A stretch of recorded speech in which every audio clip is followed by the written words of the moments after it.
Welcome to the Go Fish Village podcast, where we help people like you achieve financial freedom through real estate. I'm your host, Josh Mercer, founder of Go Fish Village, also a realtor with Premier Chicago Real Estate.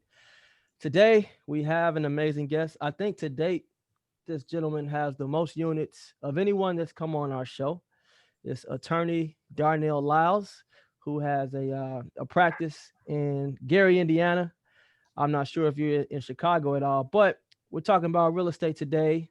And Mr. Lyles has 134 units. And that's not even his main hustle. He does that on the side. So, Attorney Lyles, how did you do it? How did you get to 134?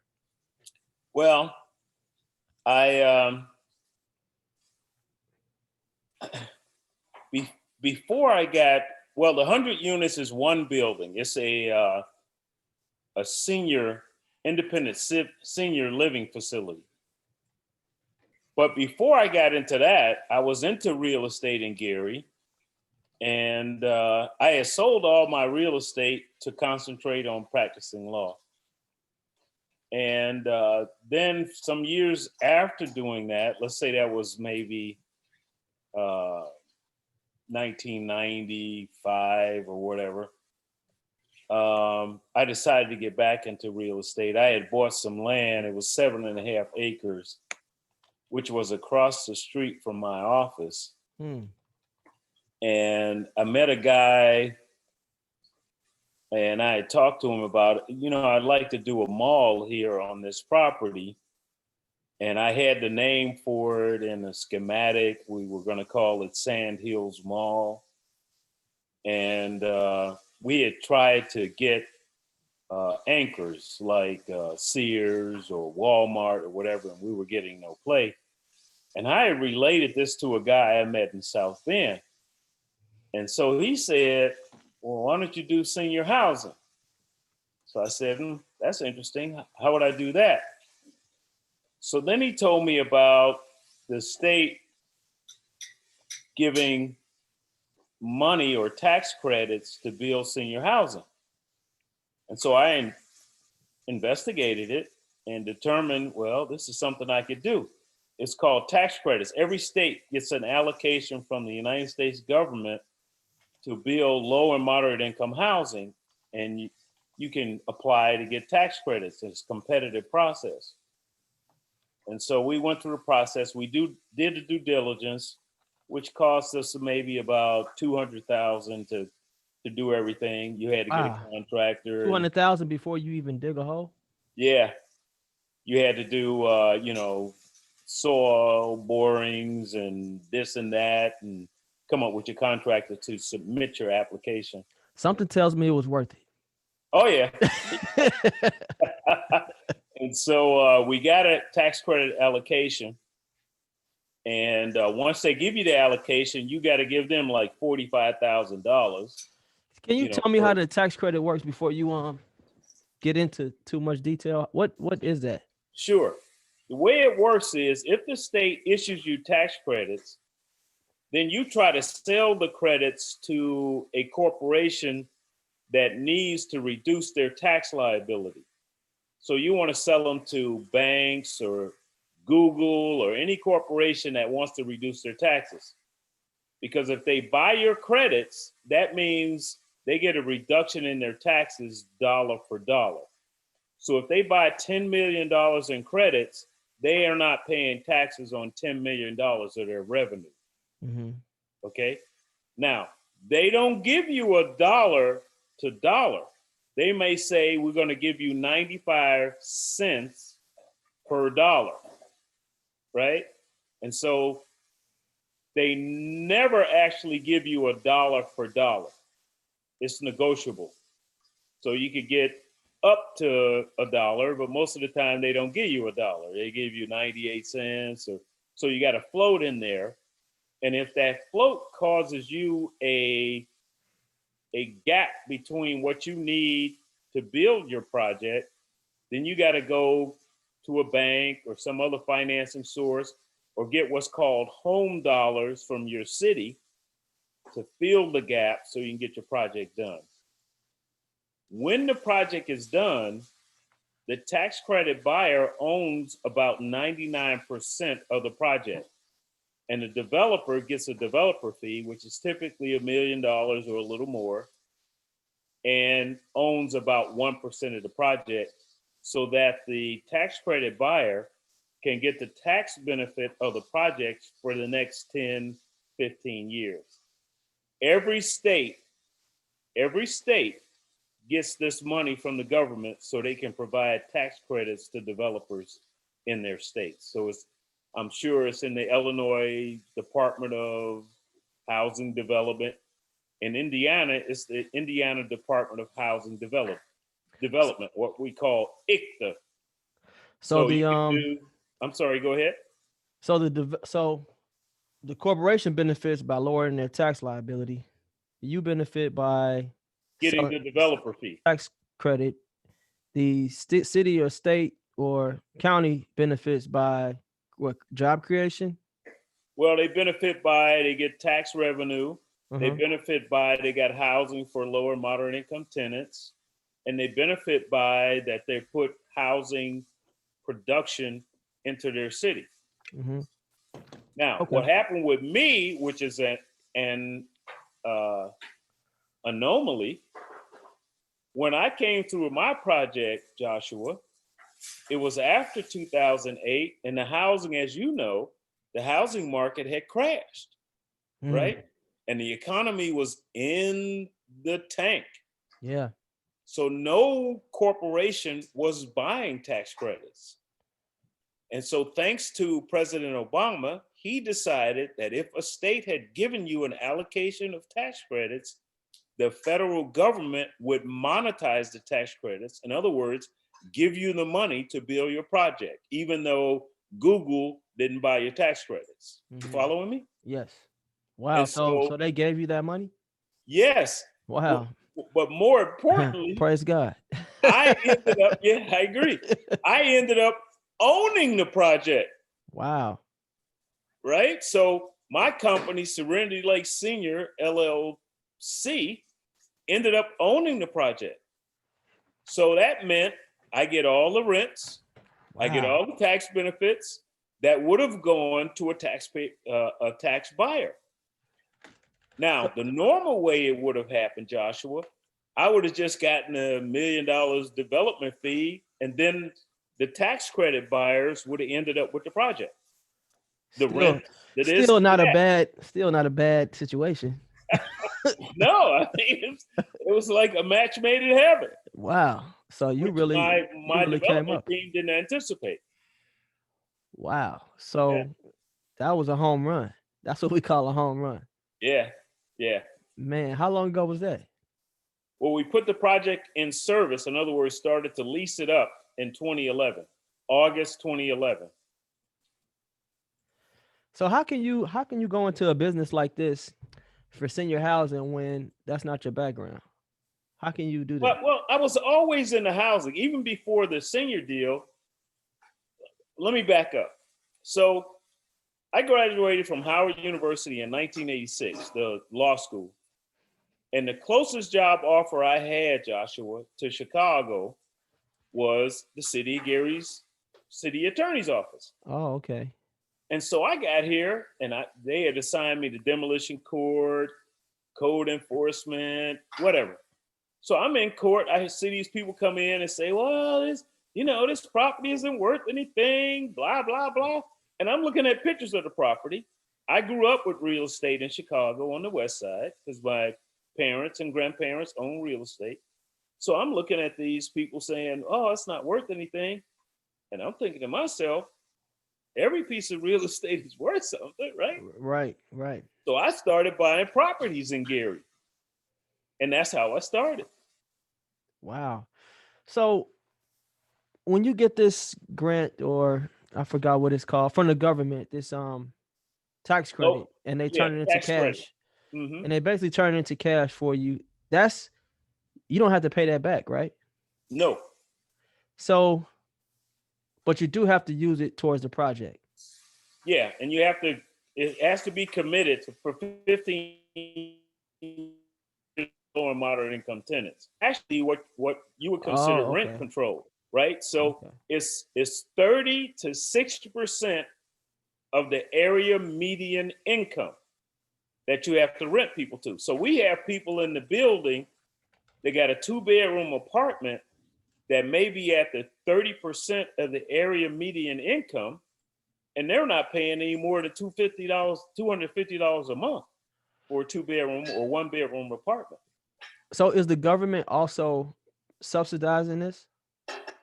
No, they don't subsidize it.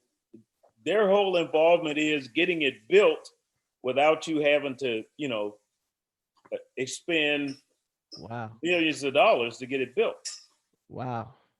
Wow. So that guy that put you on to this, I know you took care of him. Yeah, absolutely. Oh, man. Wow. Are you guys still partners today? No, we're not. We're never partners, but we still know each other. Okay. And what Man. that illustrates, Joshua, is if you don't know, you can't make the money. But if somebody lets you know, you can take advantage of the opportunity. Yeah, absolutely. And you got to be ready for that opportunity. I mean, when you found out, you were resourceful. I mean, having that now is so when I read real estate, I love learning about real estate. Buying land, that's like one of the riskiest things you could do. What made you feel comfortable about just buying those acres of land? Well, it was a number of things. One, it had sand on it 3 stories high. Okay. Uh-huh. And so I knew sand was valuable. So I knew I could sell the sand and probably triple the money I paid for the land, which is actually what I did. Really? I didn't know So, that. yeah. So Why is sand valuable? yeah, sand is money. And so we have a baseball stadium in Gary, the Railcat Stadium. Mm-hmm. Most of the sand under that stadium came from my land. Wow. Wow. Man, the richest man in Gary, Indiana that nobody knows. Wow. That is the gift that keeps on giving. Yeah, you got to see what other people So don't see. how did you find that information out about sand? Well, I already knew because I had done demolitions and I knew sand cost a certain amount of money, in previous things that I had done. And so when I looked at that land, I said, well, that's a lot of sand there. And so I came up with the notion of Sand Hills Mall, which would allow me to flatten the land, right? So the city wouldn't say I was sand mining. Oh. So it's a prohibition against sand mining. That's the But if you lawyer got in you. leveled the lot to develop it, there's no prohibition against what they call sand mining. That's that lawyer side of you. Finding the loopholes. There you go. So Absolutely. wow. Okay. So the seller who sold you that land, were they aware of the value of the sand? I don't know. It was a church. A Oh, church okay. owned the parcel. Wow. And it was a friend of mine that helped facilitate the sale. So what that illustrates is connections often help you make money. Oh, 100%. So these acres that you bought, how many acres was it? 7.5 acres. And I paid $10,000 an acre. Okay. So, and this was how long ago? It was I probably bought the land in maybe 2007. Okay. So we're talking about $80,000 back in 2007. And you said your office was across the street from it, right? Yes. Okay. So not bad. Now, in terms of maintenance, was that something expensive to maintain, or was it just the taxes that you were having to pay? No, just a piece of vacant land. It essentially works out to paying the taxes and make sure nobody goes on the land and dumps. That was about it. So we turned essentially an $80,000 investment into $10 million. 12 million. Oh, my bad. Sorry about that. Oh wow, so that's crazy. And you never even saw that coming, did you? No, it just fell in my lap. Wow, just fell in your lap. Yeah. So let's talk about the other 34 units that you're still holding on to. Okay.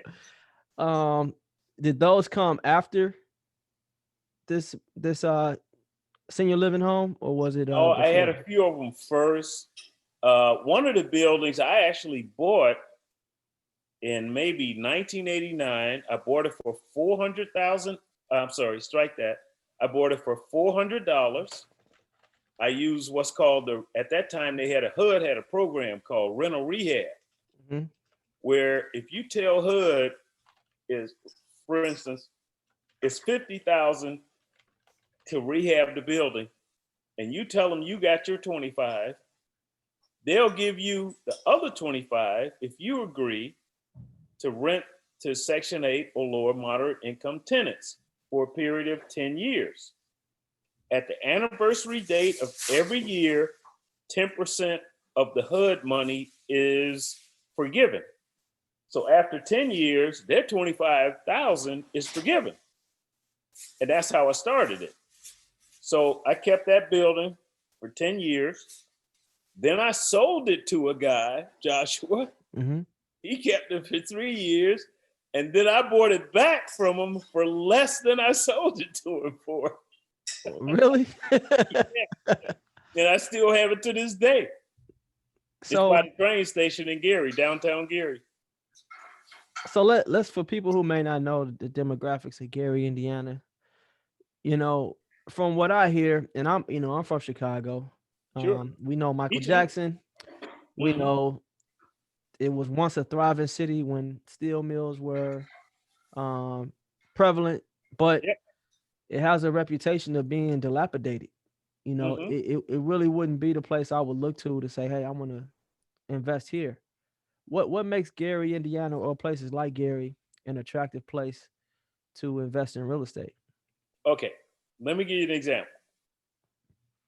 So let's say you go in South Shore and it's a single family home. You got to pay $75,000 for it, right? Mm-hmm. And let's say you put it on Section 8. It's a 3-bedroom home.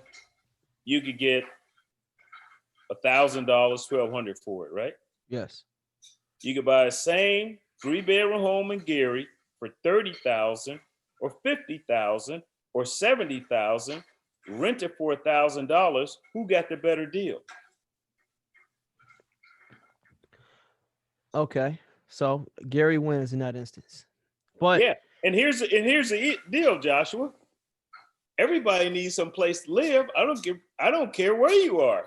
People need some place to live. what about the quality of tenant? The And what? the quality of tenant. Well, the quality of tenant is just the same as the quality of tenant you're going to get in Chicago. Same thing. You're gonna get sloppy tenants in Chicago who don't clean up, just like you're gonna get sloppy tenants in Gary who don't clean up, Mm-hmm. or you're gonna get a tenant that does clean up and keep their apartment nice. It's the same thing. That what we have in Gary now is an influx of Chicago tenants, and then you compare that to the Gary Housing Authority getting ready to housing developments, and we don't have enough units to absorb those people. So this is a great time to try to buy something in Gary because you almost guaranteed a Section 8 tenant by March of 2021. Is Section 8, is that hard to get? No, No. we could get Section 8 from Chicago, Hammond, East Chicago. I mean, the people with vouchers are moving. I'm going to give you an example. When I list a unit, I last listed a unit. It was a 2-bedroom house, but it's in the Miller section. And the rent was probably higher than any Section 8 would pay for a 2-bedroom in our, what we call MSA, right? But I was getting a zillion calls about the house. And I've had to call people back and say, I'm sure your Section 8 voucher is not going to cover $1,500 rent. And so I ultimately ended up renting the home to people who work jobs who, could pay. My requirement is if you're a fair market rental, Josh, you got to make 3 times the rent. Your gross has to be 3 times the rent. Right. So 3 times 1,500 is $4,500 a month. And if you don't make that, I don't even talk to you. I'm not interested in talking to you. Right. Because I want you to I give me. take it you've learned some expensive lessons in your day. Exactly. I want you to give me 1/3. You got 1/3 for maybe your taxes and all that other shit. Yeah. I'm sorry, I didn't mean to say that. And 1/3 for your whatever, buying clothes, going out to dinner, whatever. Right. That's a hard and fast rule. So do you prefer Section 8? No, I prefer anybody that meets the income qualifications to be in a unit. Okay. I don't prefer it or whatever. Here's the other thing. Most people don't realize it's a violation of the Fair Housing Act to put in your ad, no Section 8. Okay. That's a violation of the Fair Housing Act. You shouldn't even mention Section 8 at all in your ad. You should just say, I got an apartment for rent. The rent is $1,000. It's 2-bedroom, whatever. So even when I see those ads that say Section 8 welcome, you advise against that? That's a violation of the section of the Fair Housing Act. You shouldn't even mention that at all. Wow. Okay, because that is kind of like discriminatory, I guess. Yeah. Or when they say no Section 8. I've never seen that. But that people that put ads in saying no Section 8. So your 34 units, what are these? Are these multi-units? Are these condos, houses? What are they? It's a combination. It's 4-unit, 6-unit, 3-unit, 2-unit, single family homes. Is there a preference? I like multi-units because it's just one roof. Where if you got single family homes, you got 4, 5, 10, 15 roofs to deal with. You know what I mean? Water meters to deal with, furnaces to deal with. People say they like, from what I hear, people that like the houses, they say people tend to stay there longer. Is that true? I think there's some truth to that, but I don't see a big difference between people staying in multi-units and staying in single family homes. Is there like a certain profit per unit, like per door? As much as I can get. But is there a minimum? Like if it's $100 that you netting, is that too little? No, I don't really, when you go on the like sites like Bigger Pockets, they talk about I need at least $100 a door and all that. I don't really ascribe to that because that doesn't really work in Gary. If I'll give you an example, we own 20 units. We have no mortgage on. We just pay cash for them, right? So let's say you buy a house for, and we've done this many times, buy a house for $10,000, put $30,000 in to bring it up to modern, whatever. 3-bedroom house is $1,000. So you got $40,000 in it, right? So you do your cap rate on $40,000 and your net income, which is pretty good because you don't have a mortgage and you're not paying the utilities. They're paying all the utilities. That cap rate is through the roof. Do you have that's why I don't say I need $100 per door or whatever. I figure out if this is what I got into it and this is what I'm going to get. I don't limit myself by saying $100 a door. And typically in Gary, that $100 a door, $200 a door is the low money. So is there a cap rate?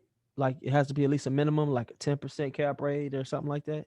I like cap rates. They got to be 8% or higher. 8% or higher. Okay. 8% and or really, higher. When you pay cash, though, Josh, it's infinite. Cap rate doesn't mean much of anything, does it? Yeah, no. All you just got to find is a quality tenant. That's it. Because your cap rate is based on your net income. Yeah. But if you don't have a mortgage and it's a single family home, what's your net income? It's almost 100%. Because the tenant's paying all the utilities and they're paying rent. So the only thing you're dealing with is what? Your real estate taxes. So do you prefer to buy cash or finance the properties?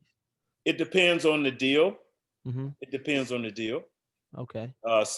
You can't spend all cash, because then you burn your money out. And then you have to realize the best way to make money is OPM, other people's money, right? Yeah. So most of the stuff you get, you want to finance. You don't want to pay cash for it. The only reason our company did cash is we always wanted a cushion. Mm-hmm. So if you got 20 units, you got no mortgage on, you could almost borrow anything you need to borrow for your next investment, because you could tell the bank, look here, man, I got 20 units with no mortgage on it. So Mm-hmm. you guaranteed, without the income from what I'm just getting ready to buy, that I got the money to pay the mortgage on the new thing I'm getting ready to buy. So in your operation, because you're a lawyer, I'm assuming that it's not in your name. You have is it set up in the company? Well, some stuff I have in my name. Other stuff is in my LLP, limited liability partnership, which is Terralex Properties. The 100 units is a separate LLC, Serenity Lake Senior LLC. So what? Okay, so if you have them, can you talk about the pros and cons to putting it in a company versus having it in your personal name? And then maybe at what level do you say, okay, I need to put this in a company name? Well, I think we're immediately starting out, you put it in LLC, Limited Liability Corporation. And the difference between that and a C Corp, you're going to pay taxes on the money twice. Whereas if you put it in LLC, you pay money on it once. If you put it in a partnership, limited liability partnership, each partner pays according to their tax level, their taxes on their income. Okay. Once. Okay. So you're a proponent of putting it in a company name. Absolutely. Okay. So are you the sole owner of your properties, or is it better, would you say, to get qualified partners if you're trying to scale? The senior properties, I'm a single member LLC. Terralex is a partnership, and I have partners. Okay. Which are family members. Oh, nice. So now, because you were able to essentially fund that senior living home with no debt and no partners, I mean, you're basically able to build this project out, and you're able to hire, I would, say, pretty good talent to run it. A lot of headaches that you probably didn't have to deal with. There's a management company that runs the senior home, and it does have debt. It has about maybe $2 million worth of debt. Oh, that's not bad. It does have debt that we pay monthly, but the debt coverage ratio is so high, it's not a problem. Ain't no thing. Okay, so that's 100 units. About how much is the average rent for each? It throws off a gross of about $60,000 a month. Wow, man, that's crazy.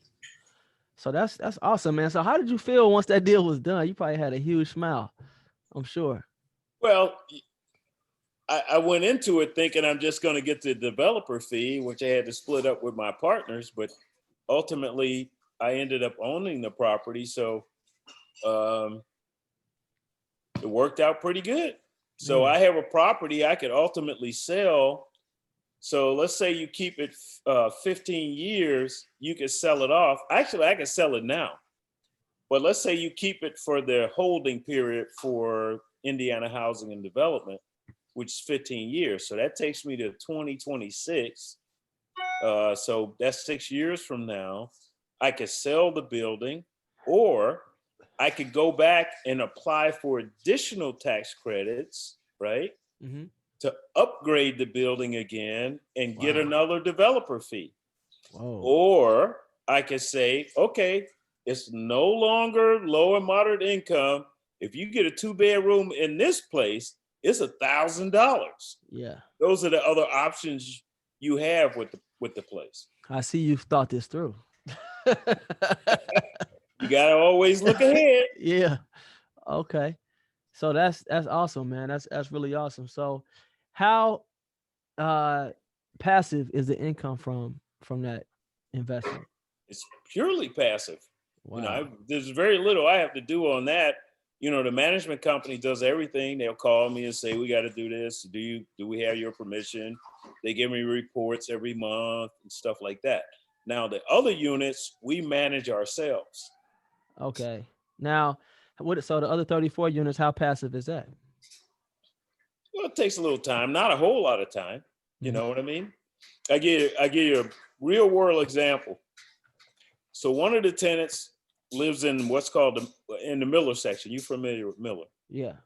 And she hadn't paid her rent. So the office called her last week and said, hey, we haven't received your rent. And we charge a 10% late fee against your rent. So if your rent's $600, your late fee is $60. Hmm. So the office called her and said, hey, you didn't pay your rent. We didn't get your rent. So we found out today she came with her rent with the late fee, but she put the receipt in the mailbox and not the money order. So it's goofy things like that we have to deal with. Oh, wow. So hopefully that was an accident. What at what point do you suggest that somebody get a property manager? Um, Because that can eat into your profits. yeah, absolutely, because they're gonna charge at least. Well, Chicago, I think the percentages are better than over here. Over here, they started about 6%. I think in Chicago, that started about 4% from companies. But anyway, back to your point, um, I'd have to say maybe 20 units and above. Hmm. Then you might want to think about getting professional management for Hmm. your property. But So below that, I think you have to be committed to save the money to do it yourself, because that 6% or whatever you pay in a management company, that could go into your fund to acquire additional real estate. hmm. So, and most people say, well, I don't want to be bothered with real estate. There's problems. People call you, blah, blah, blah. Everything has problems. The practice of law has problems. If you're a plumber, it got problems. You know what I mean? If you're an accountant, it got problems. So with real estate, it just comes with the territory. It's like any other business. You're Yeah. going to have some problems. You're going to have things you got to do. It's just part of the thing.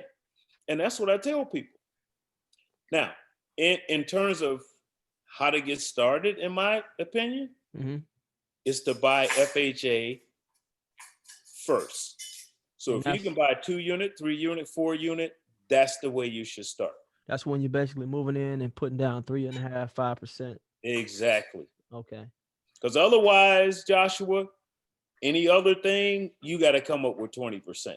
So Yeah. if it's 100,000, you need 20,000. If it's $500,000, you need 100,000. Yeah. And most of us don't have that. So start with the FHA. Live in that puppy for a year, roll out of it, buy your next 2-3 unit, and keep going. That's how you do it. Wow. Okay. So why keep practicing law? I like practicing law. Yeah. What am I going to do every day if I don't practice law? You I don't. just Real estate doesn't require me to be involved every day. That's the beauty of it, right? yeah. Yeah. No, you're right. But um, everybody always dreams of retiring and doing nothing. But I guess to your Man, point, you that's a you myth. enjoy. I want to, make enough money and retire. That's a myth. Yeah. What the hell should you retire for, Hmm. right? If you making money, why quit? What the hell are you gonna retire for? I can understand if you got a job. It's You a said a job. grind, right? Right. But if you have something you like doing, then you couple that with real estate, right? Who's retiring? Hmm. That's crazy. So would you say that you're financially free? Yes. Man. So any kids? Any heir to the Oh throne? yeah. I got 4 boys, man. 2 grown and gone. One is in college at the University of Kansas, and one is at Howard University. And when I'm done with them, I'd be real happy because they get out of my pocket. Yeah, I'm sure. I'm sure. No, it's been a great interview. So, usually I ask, what advice do you have for people? Where do you think most people fail at in real estate? Let me say this. I often tell people I could tell a room of 100 people exactly how I did something, exactly how I made something work. And I'll be lucky, Joshua, if 2 of them take my advice and follow it. That's the unfortunate thing about people, right? Especially our people, okay? That we spend too much time on flash and I got a Gucci purse and I know you got some Gucci. I know no, you I ain't got no Gucci. 0. none, huh? Like, Okay.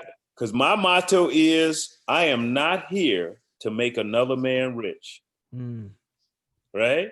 So what we need to do is buckle down, have seriousness of purpose, and understand that the real estate industry is there for all of us, despite of our level of education or experience or whatever.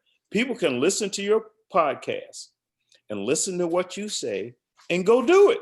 yeah, you just gave us $10 million worth of game. $10 million worth of game for free. And we need, as a people, we need to get this property. Yeah. And let's not let, we are sitting on things. Let's say South Shore, Woodlawn. Those are Black people sitting on things that you can't get any closer to the lake north of Chicago, right? Mm-hmm. So now the movement is people who don't look like us coming south. So let's be smart enough to say, let's take advantage of this wave coming south, that we benefit from the increased values, that we benefit from holding on to grandma or mama's house. So we benefit by the appreciation in value and roll that through an equity loan to get additional property to build our real estate portfolios. Whoa. That's what we have to do.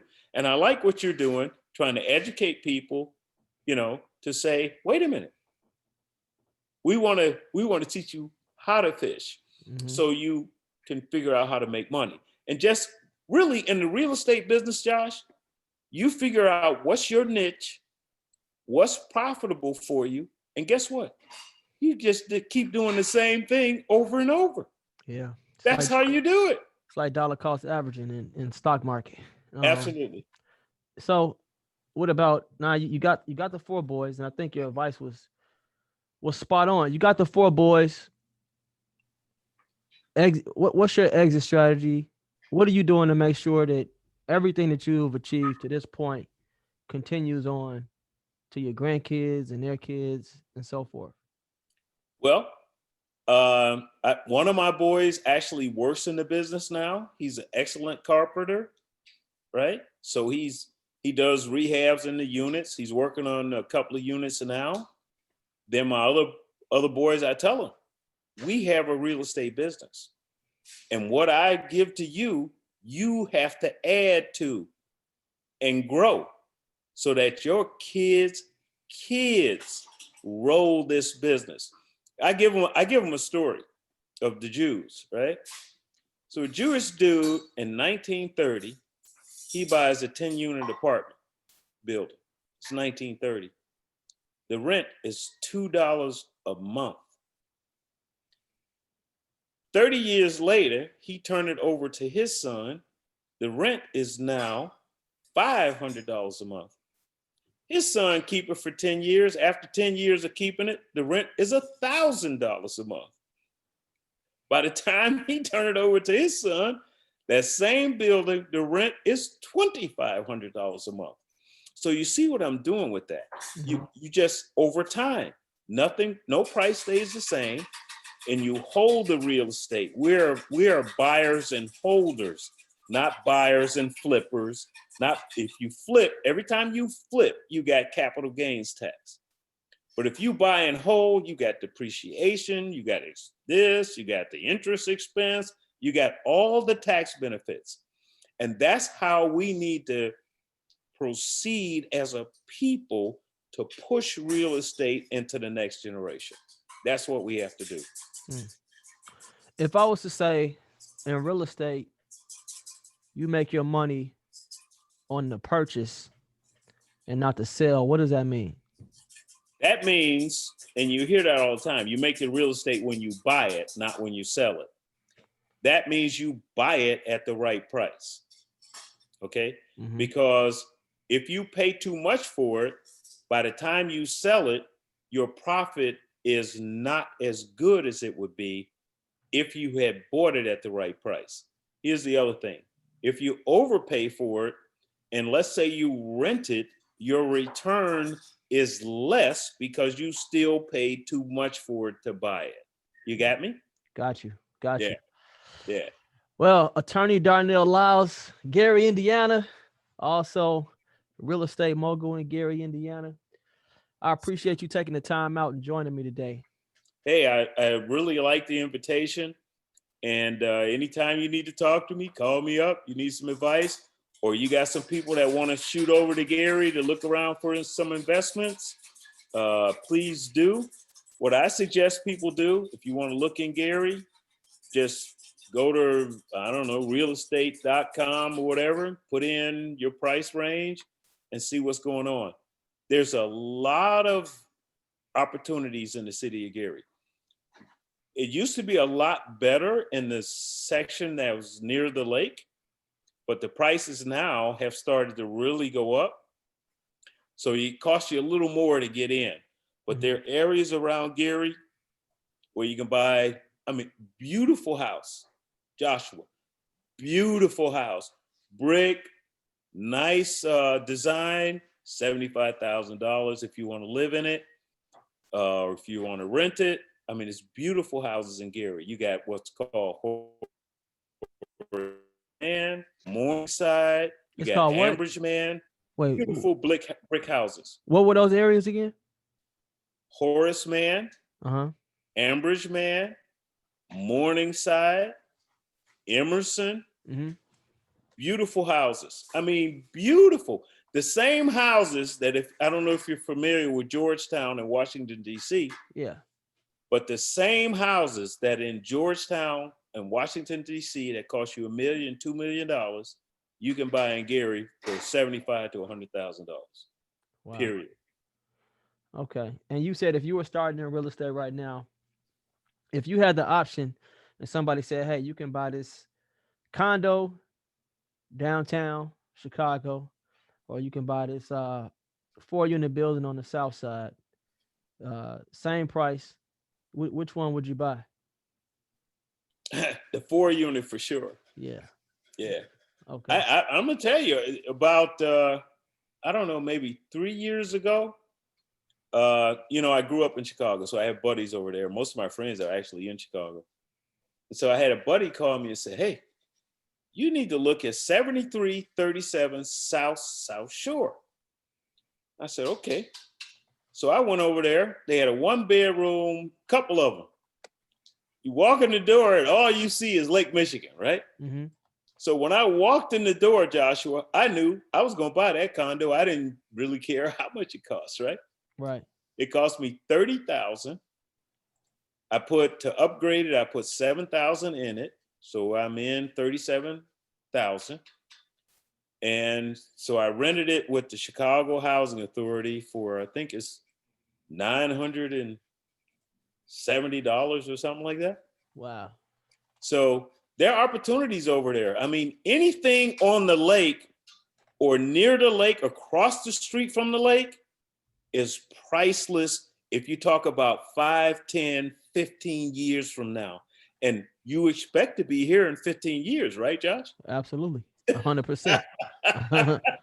100%. Exactly. Yeah. So as a people, we need to be gobbling that kind of stuff up. Period. Yeah. Then you got the Tiger Woods golf course potentially coming. You got the Obama Library potentially coming, right? So that's the gold mine, man. Okay. Well, thank you for coming on the show again. I'm Josh Mercer, founder of Go Fish Village. For more podcasts, make sure you visit us at www.gofishvillage.com. If you're looking for an investment property or you're looking to list your home, I'm a realtor. Please visit www.listwithmercer.com. I'd love to help you reach your financial goals. Attorney Lyles, thanks again for coming on the show. I appreciate your time today. I appreciate you. I really appreciate you. I love what you're doing, Josh. Thanks.